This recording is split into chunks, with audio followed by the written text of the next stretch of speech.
The next inductee will be Roxane Chabot.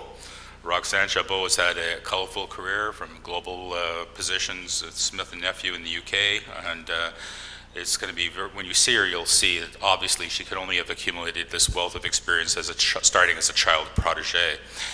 I think that what I can say about Roxane, I personally have known Roxane for quite some time. Roxane is really what we call a content expert. She looks at advisory boards, advertising, everything only as delivery vehicles, but is really focused on content. And I think the greatest compliment that I could share with you is who are the people who have decided to come here today to induct her into the Hall of Fame. Dr. Gary Sibbald, University of Toronto, world scholar and expert in wound care management, and Dr. Charles Lind, dermatologist from Markham, Ontario, University of Toronto. Thank you very much. So you may ask, why are there two people standing up here? Well, Roxane is such a remarkable woman that it took two people to stand up here. So I'm Chuck Lind, the University of Toronto, my colleague Gary Sibbald here.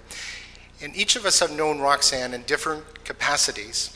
I've known Roxane for about 25 years in the capacity of dermatology, and Gary's known her much more in terms of dermatology and wound care.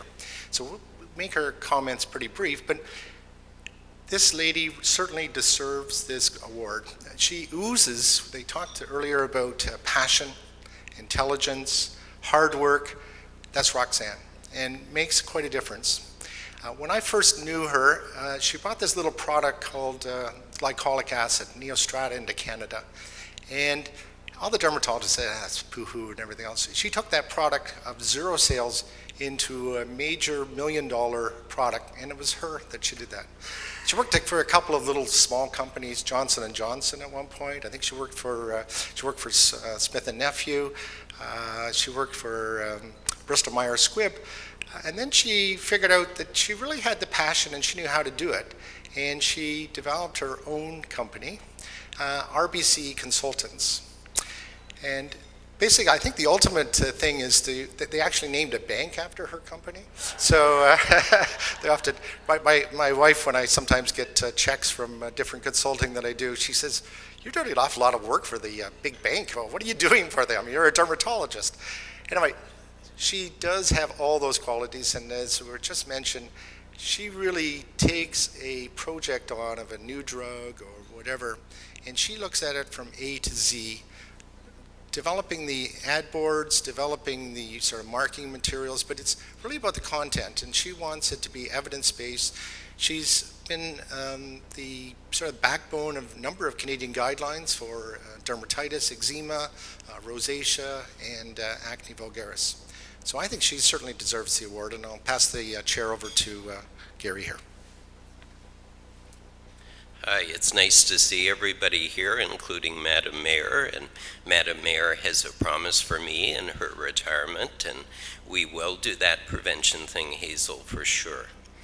So when we look at Roxane, and I knew her as Neostrata personified, but then Roxane arrives on my doorstep, and she's launching a living skin equivalent. So human skin produced in the lab for wound healing.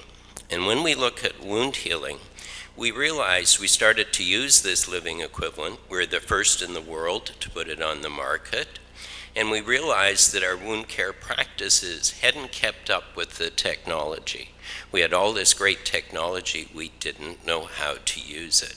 And as we parsed the pieces, and Roxane listened, and she encouraged us to produce a paradigm called wound bed prep.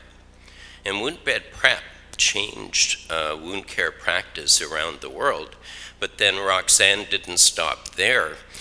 She then took it across the pond and really broke a glass ceiling for Smith & Nephew. So really a very male-dominated company that really was not having a female presence in management. And not only did she do that, but she then had an influence around the world and brought her Canadian team, and many of us then played on the world stage. So I think to make that transition, to break the glass ceilings, to be able to innovate, and when it doesn't work the first time, to be able to do the fine tuning so it works, and then to teach the rest of the world. Roxane, congratulations.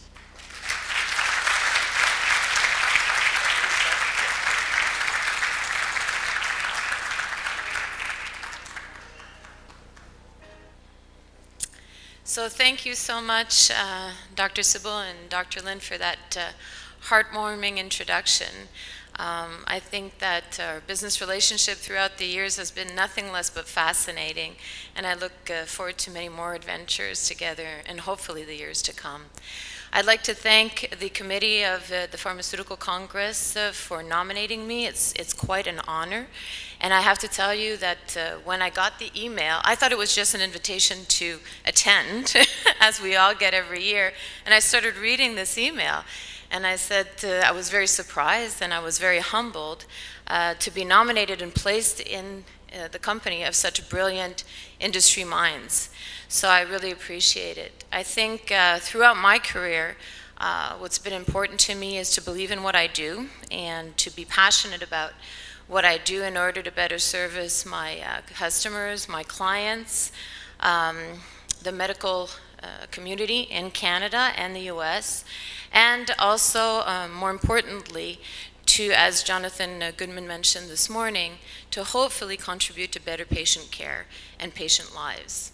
But what really has motivated me throughout my career is the wonderful people I've met and the talented people I've met throughout my journey that I learned so much from and I continue to learn from. So on that note, thank you so much for this great honor from the bottom of my heart. I really appreciate it.